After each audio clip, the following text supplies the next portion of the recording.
اور جب اس نے اسلام کے بارے میں بات کرنا شروع کی تو میں بہت جلد سمجھ گیا کہ یہ بالکل وہی ہے جس پر میرا یقین ہے۔ اسے مجھے خدا کے بارے میں بتایا اور اس نے اس خدا کے بارے میں بیان دیا کہ وہ قادر مطلق ہے، سب سے طاقتور ہے۔ اس نے اسلام کے بارے میں بات کی تو میں نے کہا واہ، یہ بالکل وہی ہے جس کا میں یقین کرتا ہوں۔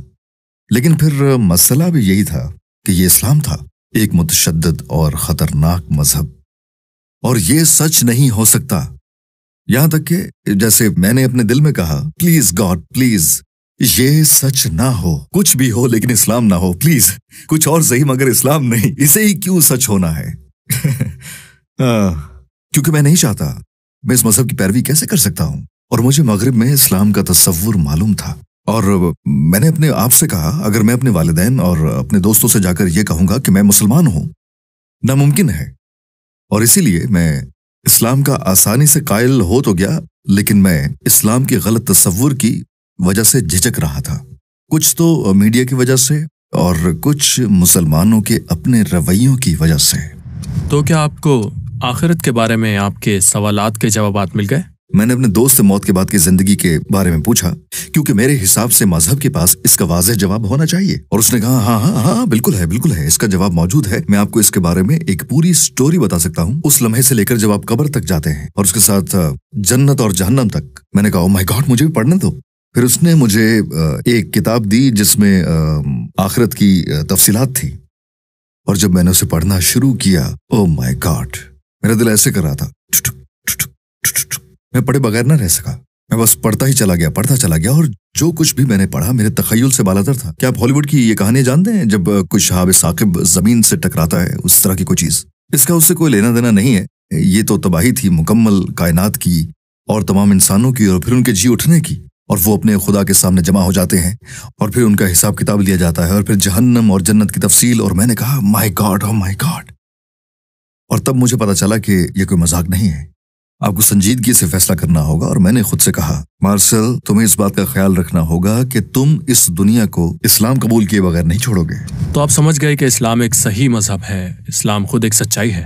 آپ پہلے ہی اپنے دل میں قائل تھے؟ میرے دل میں یقین تھا، جی ہاں۔ اور جب آپ نے بغیر ایمان کی موت کے سنگین نتائج دیکھے؟ ہاں، یہی وہ پوائنٹ تھا جہاں میں نے مسلمان بننے کا فیصلہ لیا، لیکن پھر بھی ہچکچاہٹ تھی، وہ بھی صرف اسلام کے مسخ شدہ تصور کی وجہ سے۔ لیکن آپ نتائج سے خوف زدہ تھے، ہے نا؟ مجھے اسلام قبول نہ کرنے کے نتائج کا زیادہ خوف تھا اصل میں۔ مطلب میں نے خود سے کہا کہ ٹھیک ہے، جو بھی ہوتا ہے اسے ہونے دو، لیکن ساتھ ہی ساتھ مجھے یہ بھی یقین تھا کہ اگر میں یہ قدم اٹھاتا ہوں اور یہی سچ ہے، اور میں اسے خدا کی اسی طرح عبادت شروع کرنا چاہتا ہوں جس طرح وہ چاہتا ہے، تو وہ مجھے تنہا نہیں چھوڑے گا، وہ مجھے مایوس نہیں کرے گا۔ اس کا مطلب یہ نہیں ہے کہ زندگی میں کوئی رکاوٹ یا مشکلات پیدا نہیں ہوں گی، لیکن وہ مجھے مایوس نہیں کرے گا، اور میں آپ کو بتاؤں کہ اس نے واقعی مایوس نہیں کیا۔ اسلام سے متعارف ہونے کے بعد اسے قبول کرنے تک کتنا عرصہ لگا؟ اب یوں کہہ لیجئے کہ یہ پورا سفر تقریباً 10 ماہ کا تھا۔ اور کس بات کی وجہ سے آپ نے مسلمان بننے کا قدم اٹھایا؟ ایک دفعہ میں رات میں گاڑی چلا رہا تھا، سفر اچھا خاصا تھا، میں آدھے گھنٹے سے گاڑی میں تھا، باہر اندھیرا تھا، میرے دماغ میں ہر قسم کی سوچوں کی جلغار تھی، اور پھر اچانک میرے ذہن میں اسلام کا خیال آیا، اور میں اس مسئلے کی سنجیدگی پر غور کرنے لگا، اور مجھے اچھی طرح یاد ہے کہ اس رات میرا دل ایک دم بدل گیا، اور مجھے لگا جیسے میں خود اپنے ساتھ بیٹھ کر اپنی ذات سے بات کر رہا ہوں۔ مطلب آوازیں تو نہیں، لیکن یہ منظر میرے ذہن میں واضح تھا، آپ کہہ سکتے ہیں۔ میں نے خود سے پوچھا کیا کر رہے ہو تم، کیوں اسے سنجیدگی سے نہیں لے رہے؟ اسی رات میں نے خود سے یہ کہا مارسل، اس سے بچنے کا کوئی راستہ نہیں ہے، یہ ہی وہ سچ ہے، اسے کوئی کھیل مت سمجھو۔ آپ اپنی جاب یا یہاں تک کہ اپنی شادی، زندگی میں بہت سی چیزوں کے بارے میں غلط فیصلہ کر سکتے ہو، لیکن یہاں بات ہو رہی ہے ایٹرنٹی کی، جو کہ کچھ ایسی چیز ہے جسے میں ٹھیک سے شاید سمجھ نہیں پا رہا۔ واقعی وہی رات تھی جب میں نے اس بارے میں گہرائی سے سوچا، اور اس کے فوراً بعد ہی میں اپنے پاکستانی دوست کے پاس گیا اور کہا بس بہت ہو گیا، میں مزید برداشت نہیں کر سکتا، بس میں نے ہار مان لی۔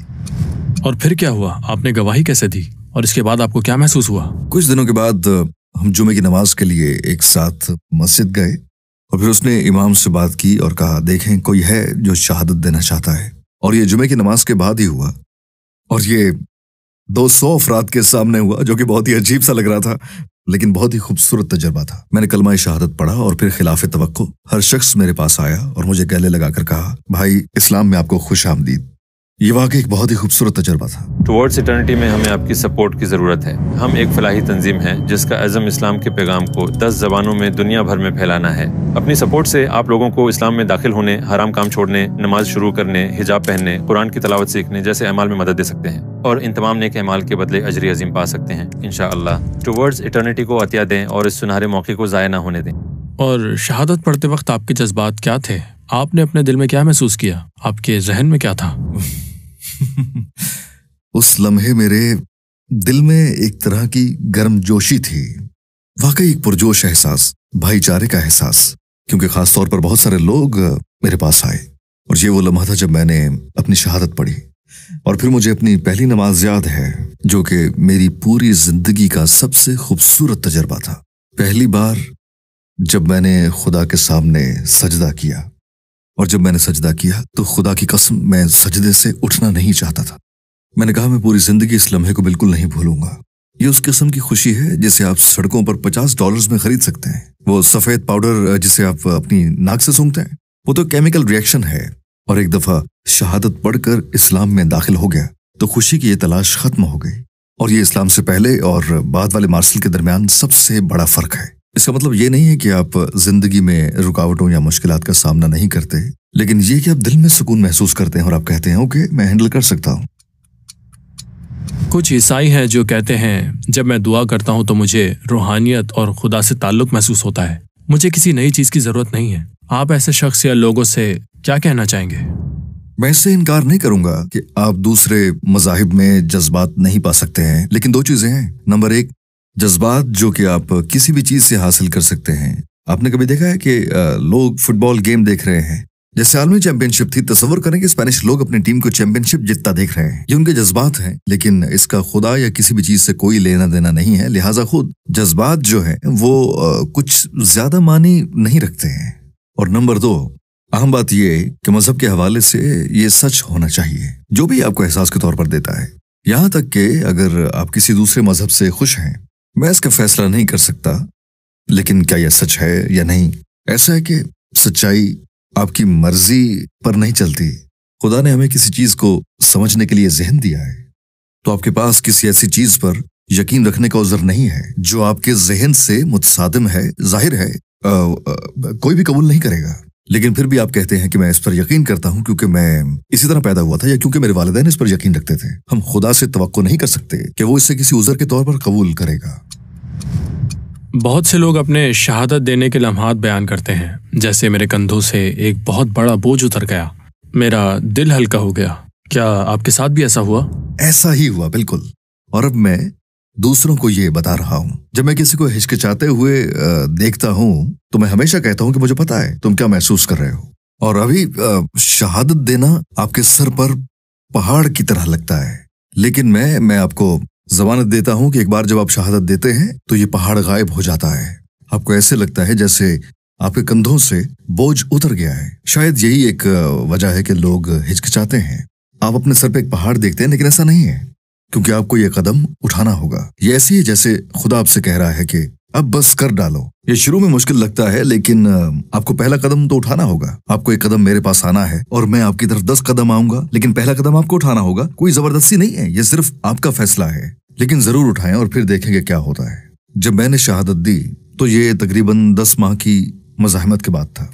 یہ ایک اندرونی جنگ تھی، ایک اندرونی جدوجہد تھی، یہ جانتے ہوئے کہ یہ سچ ہے، لیکن بعض اوقات اسے قبول نہ کرنے کے بہانے تلاش کرنے کی کوشش کرنا۔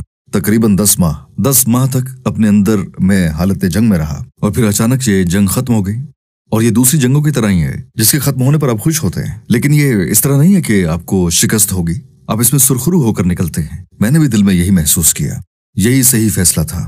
بس میں نے اپنے آپ سے پوچھا کہ میں نے اسے قبول کرنے میں اتنا ٹائم کیوں لگایا۔ آپ کی فیملی اور دوستوں کا رد عمل کیسا رہا؟ مت پوچھے مت پوچھے۔ سب سے پہلے تو میں یہ کہنا چاہوں گا کہ میں نے اپنی فیملی کے حوالے سے بہت بڑی غلطی کی۔ میں نے جیسا کہ بتایا کہ میں 10 ماہ تک اپنے دل کو قائل کرتا رہا، لیکن پہلا قدم اٹھانے کی ہمت نہیں کی۔ ان 10 ماہ کے دوران میں نے اپنے والدین سے اسلام کے بارے میں ایک دفعہ بھی بات نہیں کی، ایک سیکنڈ بھی نہیں۔ انہیں پتہ ہی نہیں تھا کہ میں اس پر کتابیں پڑھ رہا ہوں یا اپنے دوست سے بات چیت کر رہا ہوں، کچھ بھی نہیں۔ اور پھر میں نے اسلام قبول کر لیا، اور شروع میں میں اپنے والدین کو نہیں بتانا چاہتا تھا کیونکہ میں جانتا تھا کہ ایک بڑا قصہ بن جائے گا، کیونکہ وہ تو اس بارے میں کچھ بھی نہیں جانتے تھے۔ لیکن مسئلہ یہ ہوا کہ جب میں نے اسلام قبول کیا تو وہ 1995 کا آغاز تھا، جنوری 1995 کا، میرے خیال میں پہلا جمعہ تھا اس سال کا۔ اگر آپ کیلنڈر چیک کریں تو 1995 میں رمضان المبارک کا آغاز جنوری کے آخر میں ہوا، شاید 26 جنوری۔ اس کا مطلب یہ آپ کہہ سکتے ہیں 3 ہفتوں بعد۔ اور ظاہر ہے میں روزہ رکھنا چاہتا تھا، لیکن میں اپنے گھر والوں کے ساتھ تھا۔ میں اپنی والدہ کو کیسے سمجھاتا کہ 30 دن تک میں آپ کے ساتھ لنچ نہیں کروں گا، پانی بھی نہیں پئیں گے۔ تو بس مجھے پتا تھا اگلے 3 ہفتوں میں مجھے والدین سے بات کرنی ہے، ورنہ میں کم از کم مزید 6 ماہ اس ششپنج میں رہتا، تو ان کو تیار کرنے کا وقت نہیں تھا اور فرار کا کوئی راستہ بھی نہیں تھا میرے پاس۔ تو رمضان سے 4 دن پہلے میں نے کمرے میں دعا کی اور پھر اس کے بعد میں نیچے چلا گیا۔ شام کے 8 بجے کا وقت تھا اور میرے والدین لیونگ روم میں بیٹھے ٹی وی دیکھ رہے تھے۔ میں دروازے کے سامنے کھڑا تھا اور میں نے کہا، یا اللہ، اے خدا اسے آسان بنا دے۔ چنانچہ میں نے دروازہ کھولا اور اپنے والدین سے کہا کہ مام، ڈیڈ، میرے پاس آپ کے لیے ایک خبر ہے۔ انہوں نے مجھے ایسے سوالیہ نظروں سے دیکھا اور کہا کہ کیا ہوا، کون سی خبر؟ تو میں نے جھٹ سے انہیں یہ بتا دیا کہ میں مسلمان ہو گیا ہوں۔ اور پھر مجھے اپنے والد کا رد عمل یاد ہے۔ ان کا وہ پہلا جملہ، انہوں نے کہا کہ مسلمان، وہ تو سب دہشت گرد ہیں۔ یہ ان کا پہلا رد عمل تھا، اور یہ 1995 کی بات ہے، یہاں تک کہ 9/11 سے بھی پہلے۔ 1995، مسلمان، وہ تو سب دہشت گرد ہیں، پہلا جملہ یہی تھا۔ میری والدہ تو بس ہسٹیریکل ہو گئی۔ مطلب اس شام وہ واقعی اپنے حواس کھو بیٹھی، کیونکہ شاید وہ بہت زیادہ خوفزدہ تھی، بہت ہی زیادہ۔ بلکہ میرے ماموں نے برسوں بعد پھر مجھے بتایا کہ میری والدہ نے اس رات انہیں فون کیا تھا، صرف وہ اپنے بھائی سے بات کرنا چاہتی تھی۔ اور ماموں نے بتایا مجھے کہ رات کا وقت تھا، 10 یا 11 بجے کا۔ انہوں نے فون اٹھایا اور انہوں نے میری ماں کی آواز سنی، انہوں نے مارسل کو چھین لیا، انہوں نے مارسل کو چھین لیا۔ یہ پہلی بات تھی ان کی، یہ وہ پہلا جملہ تھا، پہلی بات تھی جو انہوں نے سنی، میری ماں کی آواز سنی، انہوں نے مارسل کو چھین لیا، مارسل کو چھین لیا۔ انہوں نے کہا، کیا ہوا، کس نے چھین لیا، کیا ہوا؟ مجھے یقین ہے کہ انہیں خود بھی نہیں پتا تھا کہ اس رات انہوں نے کیا کہا، لیکن جیسا کہ میں نے کہا کہ میری طرف سے یہ ایک بہت بڑی غلطی تھی کہ میں نے ان سے پورے 10 ماہ کے دوران اسلام کی کوئی بات نہیں کی۔ کیا مثبت اثرات مرتب ہوئے؟ کیا کوئی جرمن شخص آپ کے پاس آیا اور کہا، مجھے نہیں معلوم تھا کہ اسلام اس طرح ہے، یا اب میرے خیالات بدل گئے ہیں؟ کیا آپ کی ایسی گفتگو ہوئی؟ جی بالکل، اسکول میں بہت سے مجھ سے معمول کے سوالات پوچھتے تھے۔ اب تم شادی کر سکتے ہو؟ اچھا، تم اس لیے مسلمان ہوئے تھا کہ 4 شادیاں رچا سکو؟ اب میں سمجھا تم اب 4 بیویاں رکھ سکتے ہو۔ یہ پہلے نمبر پر تھا۔ دوسرے نمبر پہ ہر وقت جہاد، ہر وقت یہی پوچھتے تھے، مقدس جنگ۔ کچھ لوگ پوچھتے تھے، کیا تم تمام کافروں کو مارنے جا رہے ہو؟ کیا تم ہماری زبانیں کاٹو گے؟ یہ ایسی چیزیں، ایسے امیج لے کے بیٹھے ہوئے تھے۔ انہیں لگتا ہے مسلمان صرف وہی جس کے ہاتھ میں تلوار ہے۔ اچھا، ہاں، تو بس اسی قسم کے سوالات پوچھتے تھے۔ اور جب آپ نے حیات طیبہ کے بارے میں جانا اور سیکھا تو حضرت محمد صلی اللہ علیہ وآلہ وسلم کی کس بات سے زیادہ متاثر ہوئے؟ میں سب سے زیادہ حضرت محمد صلی اللہ علیہ وآلہ وسلم کی رحمت کو سراہتا ہوں۔ جب میں پڑھتا ہوں کہ انہوں نے نبی کریم کے ساتھ کیسا سلوک کیا، پھر انہوں نے کئی جنگیں لڑیں اور کئی لڑائیاں لڑیں، اور پھر آپ مکہ واپس چلے آتے ہیں اور فاتح بن کر مکہ میں داخل ہوتے ہیں۔ اور میں نے اس کا موازنہ تاریخ کی ان تمام دیگر مثالوں سے کیا کہ جب کسی کے ساتھ اس طرح سے سلوک کیا گیا اور وہ واپس آیا اور فاتح کہلایا، تب وہ لوگوں کو کس طرح ٹریٹ کرتا ہے۔ جبکہ آپ مکہ میں داخل ہوتے ہیں اور لوگ آپ کے آس پاس جمع ہو رہے ہیں، آپ نے ان سے پوچھا، آپ کو کیا لگتا ہے کہ میں آپ کے ساتھ کیا کرنے والا ہوں؟ اور وہ کہتے ہیں کہ ہم آپ کو جانتے ہیں، آپ سے بہترین سلوک کی توقع کرتے ہیں۔ اور پھر آپ نے فرمایا، ٹھیک ہے، تم سب جا سکتے ہو، ٹھیک ہے۔ بالکل اسی طرح یہ انسان کے لیے آسان نہیں ہے۔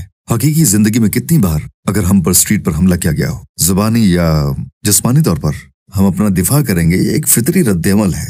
لیکن یہ سب ہضم کرنا اللہ کے پیغام کی خاطر آسان نہیں ہے، کیونکہ آپ بنی نوع انسان کے لیے مثال ہیں۔ آپ نے اپنی انا کے آگے ہار نہیں مانی۔ کیا ہم یہ کر سکتے ہیں؟ میں اسلام کی ایسی مثال تو پیش نہیں کر سکتا، میں تو ایک عام سا مسلمان ہوں، لیکن وہ اس پیغام کے نمائندے اور رسول ہیں۔